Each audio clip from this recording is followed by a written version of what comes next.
Most of the $12 billion the American people are now spending for defense is still in the blueprint stage. But there is one asset they can see now. That is the U.S. Navy. With those words, Life magazine introduced its readers to an entire issue devoted to what it, at the time, called the greatest concentration of mechanical marvels and human skills ever assembled. The year was 1940. The war in Europe had been raging since the previous autumn, and concerns were growing that the United States would be pulled into the conflict. Beyond that, issues with Japan were escalating. After almost a decade of jockeying for influence in the Pacific, signs of irreversible differences between the two countries were emerging. On a daily basis, tensions were widening an increasingly insurmountable gap in diplomacy. What Americans believed to be a world at peace was slipping rapidly away. For a moment, though, the nation celebrated and rejoiced at the overwhelming might and power of the United States Navy, on full patriotic display in the uniquely American pages of Life magazine. While images of officers in military regalia and cruisers, destroyers, and aircraft carriers in battle-ready formation painted a formidable portrait of human and engineering marvel, Life saved its centerpiece story for the U.S. Navy battleship and its invincible City of 1,200 sailors.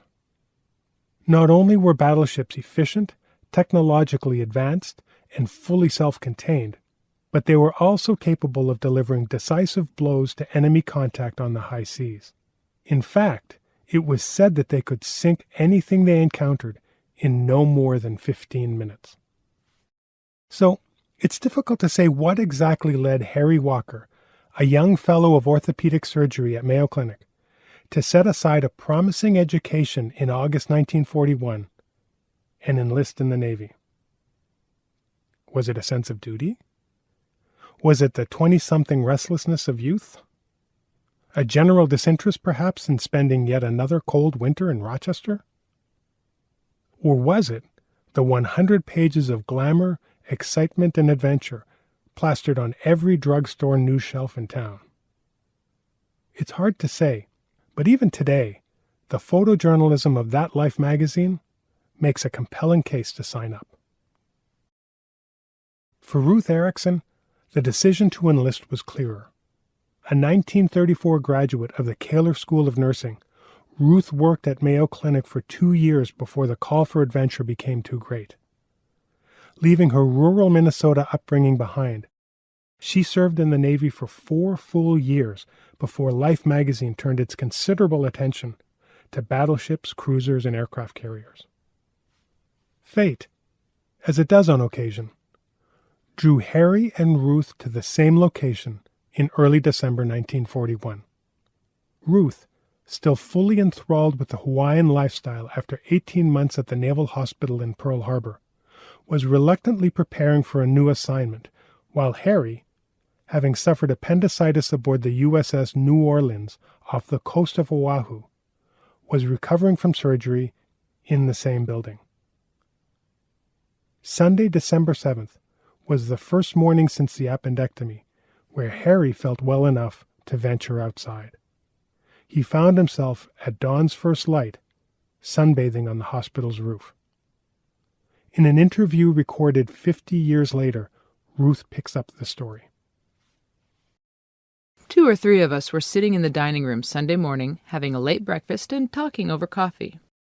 Suddenly, we heard planes roaring overhead, and we said, "The flyboys are really busy at Ford Island this morning." The island was directly across the channel from the hospital. We didn't think too much about it. We no sooner got those words out when we started to hear noises that were foreign to us. I leaped out of my chair and dashed to the nearest window in the corridor. Right then, there was a plane flying directly over the top of our quarters. The rising sun under the wing of the plane denoted the enemy. Just down the row, all the ships were sitting there. The battleships California, Arizona, Oklahoma, and others. My heart was racing. The telephone was ringing. The chief nurse was saying, "Girls, get into your uniforms at once. This is the real thing." I was in my room by that time, changing into uniform. It was getting dusky, almost like evening. Smoke was rising from the burning ships.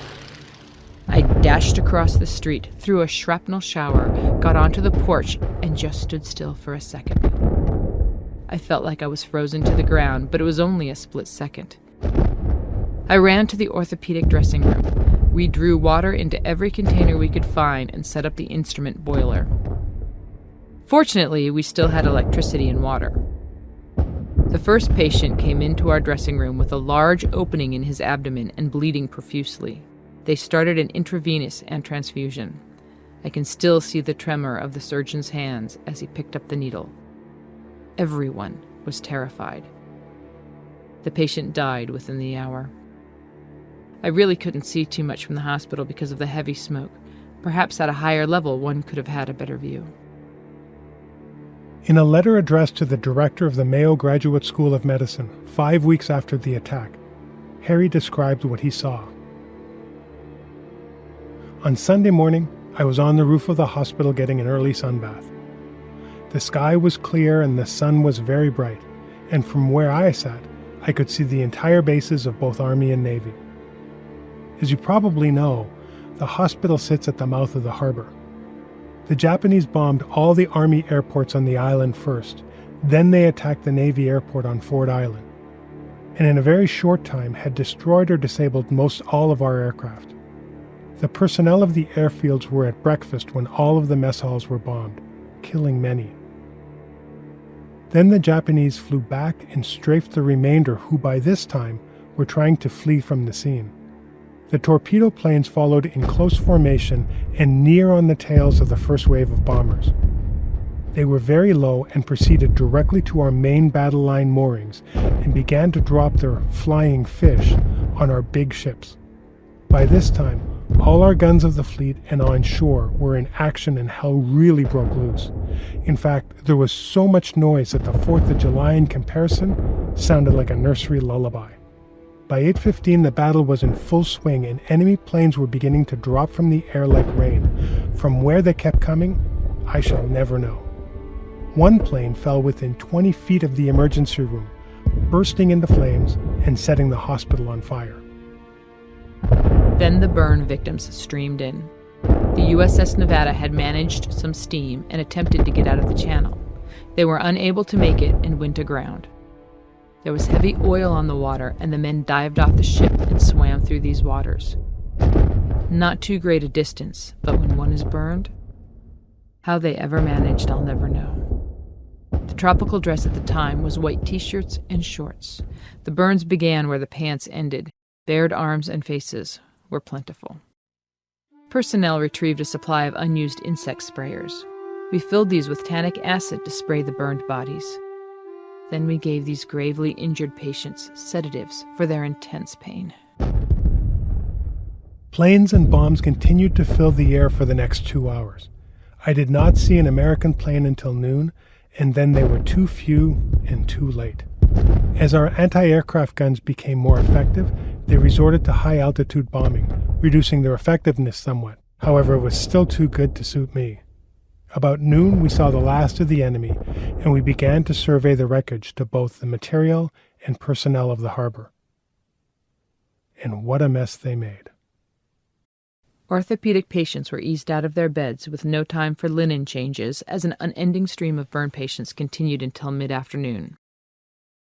A doctor, who several days before had renal surgery and was still convalescing, got out of his bed and began to assist the other doctors. The galley personnel came around with sandwiches and cold drinks. We ate on the run. About 2 o'clock, the chief nurse was making rounds to check on the units and arrange relief schedules. The papers were fairly accurate in their descriptions of the attack, except that they were a little conservative in their estimate of our losses. The Japanese were out after our big ships, and they did a very good job on all of them. Some can be salvaged, and some cannot. Most of the bombs in the city were probably our own large shells thrown up in air defense. Several civilians were killed and wounded, and the rest were just scared out of a few years of growth. By afternoon, some of the smoke and heat of the battle had cleared, and our real jobs began. Men, ships, and boats were all over the harbor, either in the water, on the ships, or on the shore. Our rescue ships operated all during the time, despite the continual strafing, frequently killing all the men in the boat. However, the sailors would go out again, get the boat, install a new crew, and start right back to work. Due to such courageous action on the part of the men, we were able to save many lives that would have otherwise been lost. In a very few hours after the last bomb was dropped, all wounded had been evacuated to one of the hospital units. I was relieved around 4 p.m. and went over to the nurses' quarters where everything was intact. I freshened up, had something to eat, and went back on duty at 8 p.m. I was scheduled to report to a surgical unit. By now it was dark and we worked with flashlights.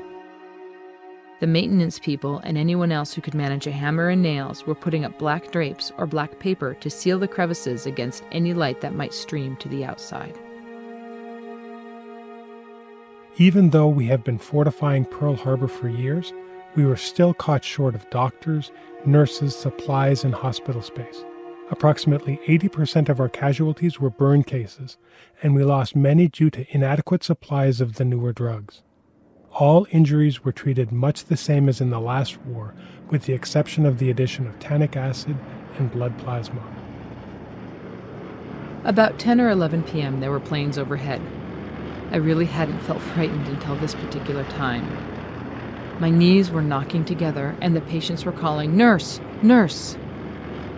The other nurse and I went to them, held their hands for a few moments, and then went on to others. I worked until midnight on that ward, and then was directed to go down to the basement level in the main hospital building. Here the dependents, the women and children, the families of the doctors and other staff officers were placed for the night. There were ample blankets and pillows. We lay body by body along the walls of the basement. The children were frightened and the adults tense. It was not a very restful night for anyone. Everyone was relieved to see daylight. At 6 a.m., I returned to the quarters, showered, had breakfast, and reported to a medical ward. There were more burn cases. With that note, the interviews and correspondence of the attack on Pearl Harbor ended. There was new business to attend to. A state of war with Japan was declared that day, and war with Germany followed 3 days later. In the end, perhaps the military might of the United States Navy wasn't as formidable and invincible as Life magazine had portrayed it to be. Perhaps the rejoicing, celebration, and regalia were a little premature. Perhaps there were still wars to be fought. Of the fleet moored at Pearl Harbor, 2 battleships were destroyed, and 6 others required varying degrees of repair. 3 cruisers and multiple other vessels were damaged. There was an astounding 3,400 military casualties and 2,300 lives lost. The attack exploited a weakness in the overwhelming power and confidence that had been so proudly on display just 1 year earlier. Despite it all, in a few short years, the U.S. Navy had repaired and returned all but 2 vessels into active service, and established both Pacific and Atlantic naval fleets with world-class carriers, destroyers, and cruisers. The recovery speaks to the concentration of mechanical marvels to which Life magazine had so richly alluded. The fact that Navy personnel like Dr. Harry Walker and nurses like Ruth Erickson witnessed firsthand the devastation, shouldered the emotional trauma, and resolved to fight day after day until a world at peace was achieved, speaks unquestionably to the greatest human skills the Navy had ever assembled.